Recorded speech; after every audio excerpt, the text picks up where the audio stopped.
Senator Dick Durbin delivers a searing critique of Attorney General Pam Bondi, detailing how she has allegedly politicized the Department of Justice to protect President Trump and his allies.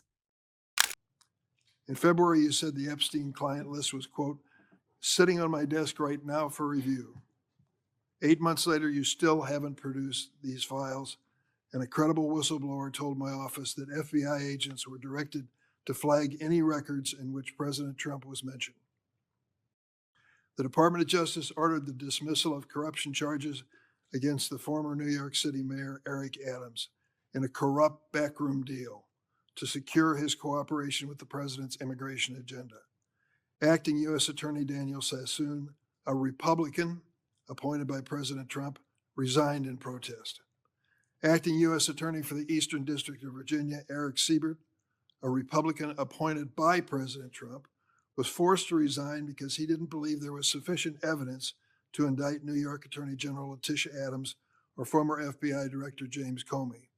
In his place, President Trump installed his former personal attorney, someone with no prosecutorial experience, to indict Director Comey, which she did. She joins a network of unqualified MAGA loyalists masquerading as federal prosecutors, like Alina Habba, who said she would use her position to, quote, turn New Jersey red, close quote, and Sigal Chattah, who once said that a black political opponent was, quote, should be hanging from an effing crane, end of quote. The president and attorney general attempted to bypass the Senate to install these unqualified extremists. Where do you find these people? Courts have ruled that both Ms. Habba and Ms. Chattah are serving in their roles illegally, jeopardizing countless prosecutions by your office. Why? And that's just one example of how the Department of Justice is making America less safe. Attorney General Bondi shut down the Organized Crime and Drug Enforcement Task Force, OSADEF, which has dismantled thousands of criminal organizations. And you diverted thousands of FBI, DEA, and ATF agents and DOJ prosecutors from their critical missions to carry out the president's mass deportation agenda. Attorney General Bondi, not surprisingly, federal drug prosecutions have dropped to the lowest level in decades. Let me repeat that. Federal prosecutions for drug crimes have dropped to the lowest level in decades on your watch. The Department of Justice has also unilaterally terminated 373 grants that provide critical funding to state and local law enforcement to the tune of $500 million. The 2026 Trump budget would slash the high-intensity drug trafficking areas program known as IDA by more than a third, from $300 million to $196 million. Instead of taking common sense steps that have proven to help reduce crime, Attorney General, you're focusing on helping President Trump play strongman on television. He has illegally deployed troops to Chicago and other American cities and has threatened to send more. The Justice Department defends this dubious legal basis for these deployments and diverts DOJ personnel and their components to assist in these efforts.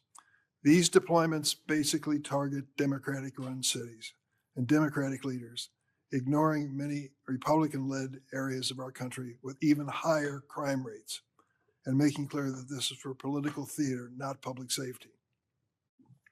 One particular chaotic raid in Chicago Tuesday last week, aided by the FBI and ATF, which you supervise. In the middle of the night, federal agents pulled women and children out of their beds, crashed down the doors to their homes, destroyed their apartments, zip-tied children and others, and detained immigrants and U.S. citizens alike for hours in vans. When one witness complained about the treatment of the small children, an agent laughed at her and said, F them kids. On Friday, a federal judge appointed by President Trump held that deploying the National Guard in Portland is illegal. White House Deputy Chief of Staff Stephen Miller accused her of, quote, legal insurrection, close quote. At a time of rising threats to federal judges, this kind of language is inexcusable.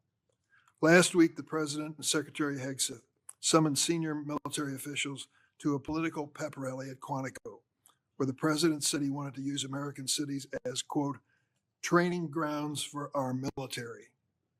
Training grounds for our military. To fight the, quote, enemy within.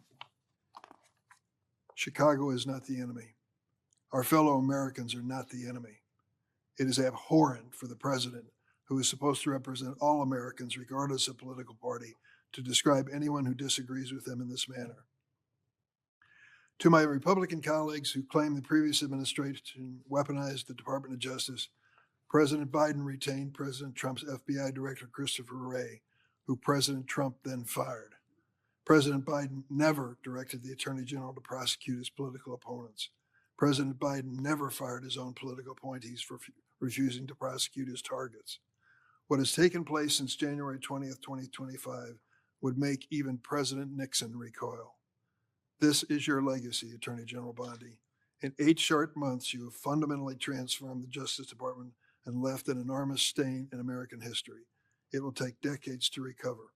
Thank you, Mr. Chairman. Senator Durbin's remarks paint a picture of the Justice Department under Attorney General Pam Bondi as fundamentally compromised, prioritizing political loyalty over legal responsibility and public safety. He begins by emphasizing unfulfilled obligations related to the Epstein client list, pointing out that 8 months after claiming the files were sitting on her desk, they have yet to be produced. The senator underscores a credible whistleblower's report that FBI agents were directed to flag any records mentioning President Trump, suggesting systemic interference in investigations for political purposes. Durbin then turns to the DOJ's prosecutorial decisions, highlighting the dismissal of corruption charges against former New York City Mayor Eric Adams and the forced resignations of 2 Republican-appointed acting U.S. attorneys, Daniel Sassoon and Eric Spurt. According to Durbin, these resignations occurred because career prosecutors refused to pursue cases without sufficient evidence, demonstrating that the DOJ has installed unqualified MAGA loyalists in their place. Individuals motivated by partisan objectives rather than legal merit. Examples include Alina Habba, who expressed intent to turn New Jersey red, and Sigal Chattah, who made violent, racially charged statements against political opponents. Courts have ruled both appointments illegal, yet these officials continue to serve, jeopardizing countless prosecutions and eroding public trust. The senator also critiques the closure of the Organized Crime and Drug Enforcement Task Force, AA-DEV, and the diversion of thousands of DOJ, FBI, DEA, and ATF personnel toward the administration's mass deportation agenda. He notes that federal drug prosecutions have plummeted to their lowest levels in decades, while critical grants to state and local law enforcement, totaling $500 million, have been terminated. Durbin warns that these policy choices undermine public safety, not only by reducing enforcement against criminal networks, but also by weakening partnerships with local law enforcement, which are already stretched thin. Durbin's remarks further highlight the politicization of federal law enforcement through militarized deployments in cities like Chicago, describing operations that included raids on homes, zip-tying of children, and other aggressive measures. He frames these actions as politically motivated rather than legally justified, targeting Democratic-run cities under the guise of public safety. He contrasts these actions with President Biden's approach, noting that unlike Bondi's tenure, the current administration has not directed prosecutions against political opponents or fired appointees who refused partisan orders. Moreover, Durbin underscores the erosion of ethical safeguards within the DOJ, including the replacement of career ethics officials with inexperienced political appointees and the shutdown of oversight structures that ensure accountability. He argues that this environment enables corruption, favoritism, and the shielding of political allies, referencing the case of Tom Holman, allegedly caught accepting a $50,000 bribe, and the pardons of January 6th insurrectionists, where DOJ legal arguments appear to grant immunity for unrelated criminal acts. Throughout his critique, Durbin repeatedly emphasizes the long-term consequences of these actions, warning that 8 months of such policies have left a deep and lasting stain on the Department of Justice. He frames these developments as unprecedented, likening them to abuses that would make even President Nixon recoil.